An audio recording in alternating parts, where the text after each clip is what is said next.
Deze opname is voor de 17e zondag door het jaar.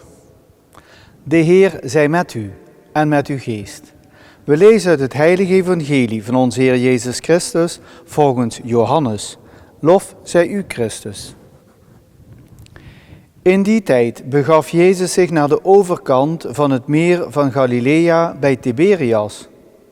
Een grote menigte volgde hem, omdat zij tekenen zagen die hij aan de zieken deed. Jezus ging de berg op en zette zich daar met zijn leerlingen neer. Het was kort voor Pasen, het feest van de Joden.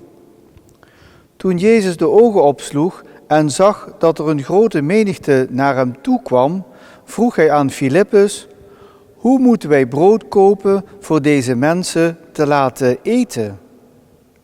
Dit zei hij om hem op de proef te stellen, want zelf wist hij wel wat hij ging doen.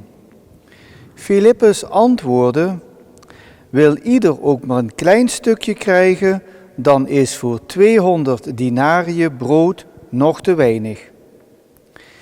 Een van de leerlingen, Andreas, de broer van Simon Petrus, merkte op: er is hier wel een jongen met 5 broden en 2 vissen.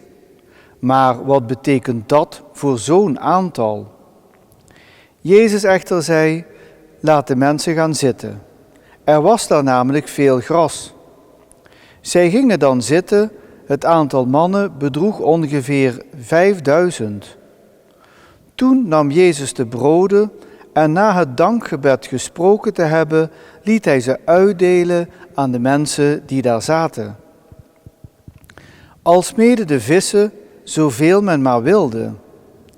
Toen ze verzadigd waren, zei hij tot zijn leerlingen: haalt nu de overgebleven brokken op, om niets verloren te laten gaan.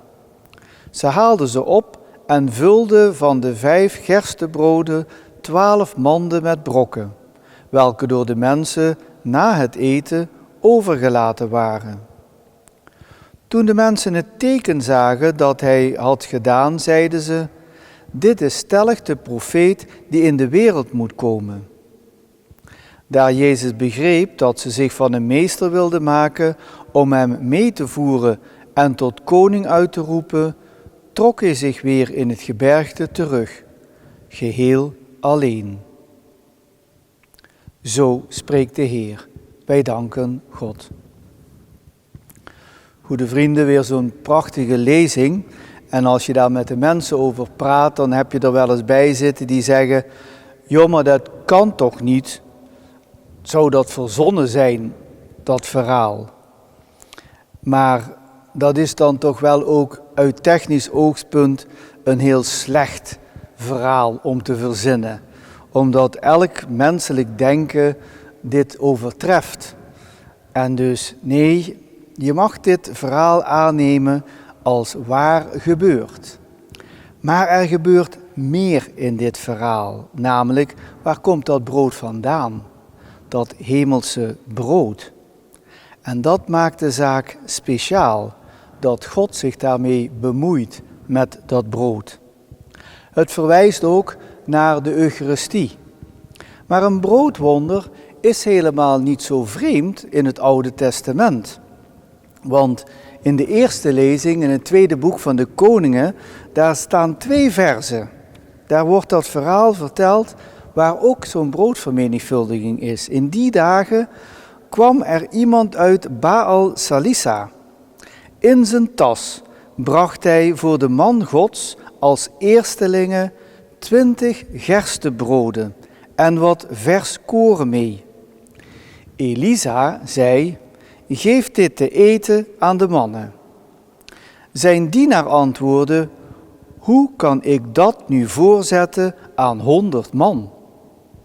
Maar hij herhaalde: geef het de mannen te eten, want zo spreekt de Heer, ze zullen eten en overhouden. Nu zette hij het de mannen voor. Zij aten en hielden nog over, zoals de Heer gezegd had. Dat is in die eerste lezing. Dat is een heel oud verhaal waar de profeet Elisa ook zo'n broodvermenigvuldiging meemaakte. God mengt zich in het leven van een mens. En dat komt ook zo mooi naar voren bij Paulus in die tweede lezing, want het zijn verhalen, maar wat moeten we ermee?